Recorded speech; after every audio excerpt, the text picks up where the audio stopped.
প্রিয় দর্শক, আজ 24/8/2025 রবিবার।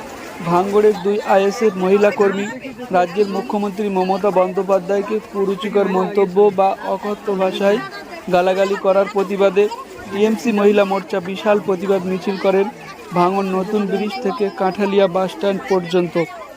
মহিলা মোর্চার দাবি, যেভাবে একজন মহিলা মুখ্যমন্ত্রীকে কুরুচিকর মন্তব্য বা অকথ্য ভাষায় গালাগালি করেছে আইএসএফের মহিলা কর্মীরা, এটা সমগ্র মহিলা জাতির অপমান করেছে। মহিলা মোর্চা কর্মীরা বলেন, তাদের দৃষ্টান্তমূলক শাস্তির দাবি জানাচ্ছি প্রশাসন ও আইন ব্যবস্থার কাছে। এদিন হাজার হাজার টিএমসি মহিলা মোর্চা কর্মীরা পথে নামেন। বাংলার জননেত্রী, আমাদের অগ্নিকন্যা মাননীয় মুখ্যমন্ত্রীকে আমাদের মায়ের সমান যেভাবে কুরুচিকর মন্তব্য করেছে, অসভ্য বর্বরতার মধ্য দিয়ে যেভাবে তার গায়ে কাদা ছিটিয়েছে,